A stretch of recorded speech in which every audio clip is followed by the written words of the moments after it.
The Sportsman here with promoter Eddie Hearn. Eddie, when I spoke to you last week, you said the game plan for fight week was to get under David Hayes' skin and wind him up. But it was Tony that actually lost his rag yesterday.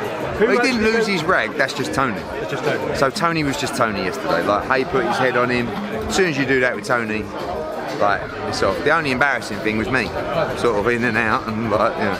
But I just wanted to make sure the fight happened. People say, what was you planning on doing? I said, well, not going anywhere near David Hay, just making sure we had a fight. So it's on, you know, and it's, you know, I heard what Hay said to him up there on the stage. He's serious, and you're going to see a great fight tomorrow night. Do you think either of them have a psychological edge going in? Yeah, I think Tony does. I mean, listen, at the end of the day, it's about momentum and confidence, and Tony has that momentum and confidence going into his fight. You know, he's unbeaten in his last, what, 4 or 5 fights. He's been active. I know it's 14 months since their fight, but he's still been active over a period of time. Hay has not. You know, he's coming off a loss. He's coming off an injury. He has no momentum going in the fight. The truth is, you can't. No one knows how good Hay will be tomorrow night. He could be the same as last time, but a fitter version, or he could be the old Haymaker. If it's the old Haymaker, Tony's got a tough night. When people say the old Haymaker, how far are we going back here? Who is the old Haymaker? We talking 5 years ago, 6 years ago? I think we're talking probably 2 or 3 years ago, something like that.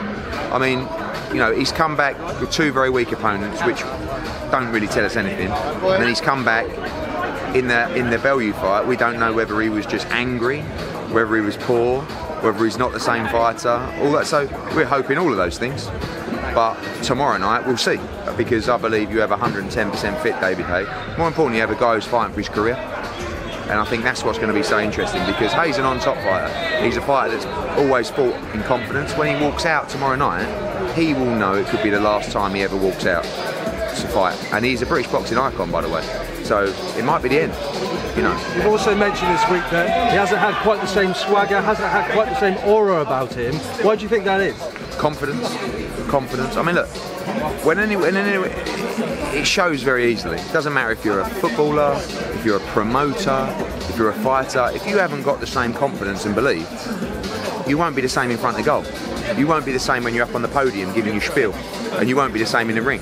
And he can't have the same confidence and belief he used to have, because there's nothing that shows you that he's that guy. Still extremely dangerous, still hits as hard as any heavyweight in the world, but doesn't have the match fitness, and that's the difference. Both David and Ishmael have said things we've heard before this week. David said he's a better version of himself. He's rolling back the years. In your heart of hearts, do you believe him? No. But I still believe that he's extremely dangerous. I mean, David Hay was a pound for pound great fighter. Now he's just an elite heavyweight. You know, I don't believe he's up there anymore with Wilder and Joshua and those kind of levels. But I do believe he's one of the best heavyweights in the world.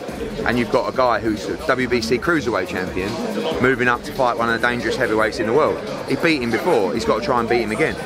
But it's a complete 50-50 fight.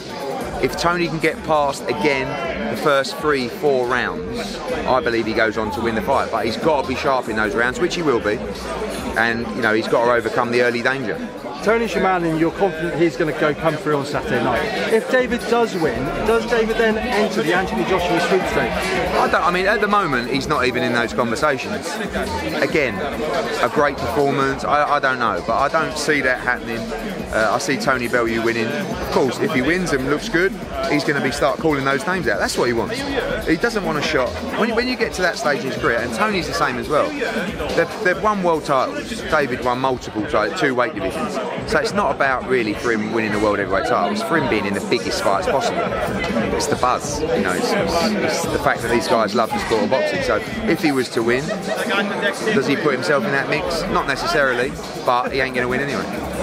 Speaking of AJ, Eddie, I'm going to give you 5 opponents now. You can order them in likeliness that we're going to see them next for AJ. Okay. So the 5 opponents are Alexander Povetkin, Gerard Miller, Dillian White, Kubrat Pulev, Deontay Wilder. Right. So let's start with number 5. So what am I doing, out of 10 or out of... In terms of this rank, in likeliness to happen next. Number 1, Deontay Wilder. Okay. Number 2, Alexander Povetkin. number 3 Gerald Miller, number 4 Dillian White, number 5 Kubrat Bulat. And when does that next fight need to be finalised for? When's the cut-off? So I don't think there's necessarily a cut-off, but I would say the next 2 or 3 weeks, something like that. Eddie, finally, just a word on your plans for global domination. You were quoted this week by saying that you're going to build a stable that's been unprecedented in the sport of boxing. Tell us a little bit about that. You'll learn all about that next Thursday in New York at 4 PM Eastern Time. Eddie, thanks for being on Sportsman. Cheers.